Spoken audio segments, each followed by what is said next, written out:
From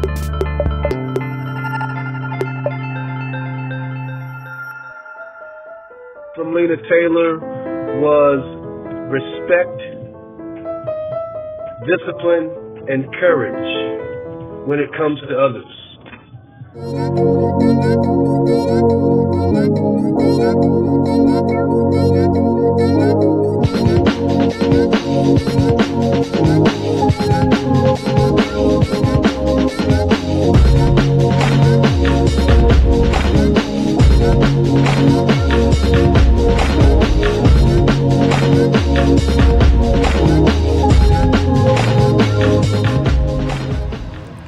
Good morning, everybody. This is the First Lady of Boxing, aka Smiley, and I'm here with you guys today to talk about how to get a win. First off, I want to make a disclaimer that some coaches are going to disagree with how I feel because they believe that boxing is a solo sport and fighters should figure boxing out on their own in a way, or they should train on their own, or they should train solo, or there's a little bit more of a solo mentality. Another disclaimer is I talk a lot about war tactics and all this other stuff. I just want to mention that that's because my dad was in the Vietnam War, Big Red 1, 1st Infantry, and my coach, or my teacher, he was a Navy SEAL. So I just want to thank you all again for being in class today. I want to ask you all some advice. Put in the comments box ways that you think you can increase the chances of winning a match. And let me know how you feel about that. I would also like to say, if you are here, go ahead and like it, share it, and because I'm always going to drop some nuggets to you. That's just a fact. This topic came to me one day when I was coaching. I was competing against another coach, and I was thinking about when we used to go, when I used to go with my team every weekend to Berto and Thurman's gym, when my teammates Anthony the Ice Greenwich and Ramel the Tank Renee would spar with them all the time. And all I can remember is it was just, the gym was just filled with screaming, cussing, maybe not so much cussing, but screaming and just trying to get each and every opportunity that they could to overcome or take advantage of the other guy. And then I'm sitting in a competition I'm competing against another coach, and I'm giving it to them. I'm screaming, I'm saying all kinds of stuff that they like, why is she saying this? If he gets a good shot and I see an inch of his face squinch for pain, I'm like, he felt that, go get it again. You know, I'm yelling out openings, all kinds of stuff. And the coach I'm fighting against is saying nothing. And then I start seeing this pattern of coaches who don't say nothing to their fighter during the round.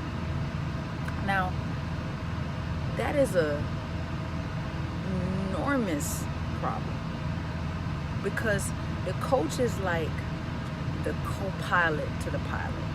And see, this is one thing I like about the airplane industry. And forgive me if I have it a small bit wrong, but the airplane industry has this standard that they live by, where they have 3 mistakes for every million. That's why planes just aren't dropping out the sky all the time. Now, we may have issues sometimes, but they're trying to get only 3 mistakes per every million. And the only way to do that is to monitor everything, and have the pilot repeat it. So the co-pilot might say engine 1 good, the pilot looks, engine 1's good. They might say the right wing is good, all right, right wing is good. Now, and they do this back and forth thing, which if you can transfer that into boxing,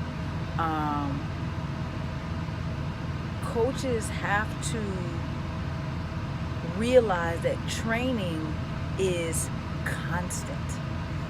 training should be happening every second of boxing activities up until the point where there's a gold medal wrapped around your fighter's neck for the nationals, you at the Olympics, or you have a belt wrapped around your waist for the pros. And even then, training should be happening during those rounds. You know, training is constant. I think this is very important too for elite coaches and fighters, because I do believe that some coaches, for example, they may be against working in teams because they feel boxing is a solo sport, which is true. But I do believe that that thought process eventually expires, because when you don't build the team mentality into boxing, then it doesn't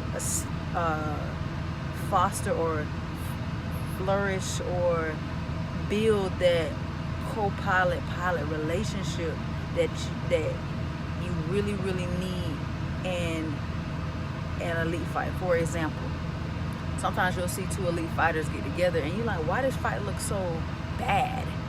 Because basically their amazingness has been brought down to the same level, so now it looks like a basic fight again. So it goes back to the fundamentals and the basics of boxing. And if you don't have that, then this is when you really know who's the best.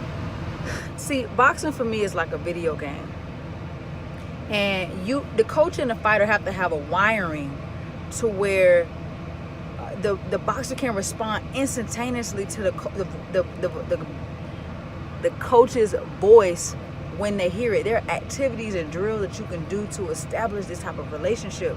Because if you're in a 1 million person arena and the coach is screaming something to you, the fighter should be able to hear that coach's voice just like they would hear their mom's voice. See, this is even more important for coaches who were once national champions, because you have to learn how to embody the fighter.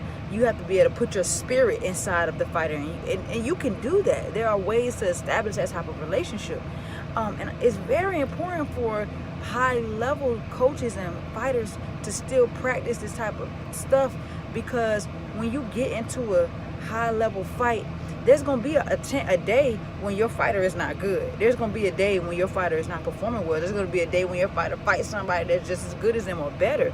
And if you can't assist them in that because you didn't train on how to do it back in the gym, then you're decreasing your chances of winning the match.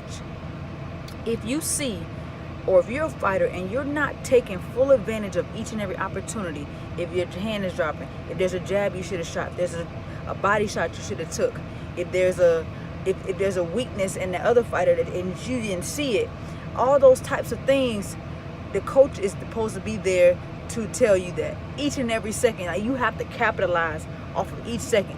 Like, if it's time to jab, I have my fighters, if you're not shooting out another jab within 3 seconds, then you're taking too long. We need to capitalize. It has to happen. You don't know who you're fighting, and you can't sleep on the other coach that's in the other ring because you're looking at the fighter.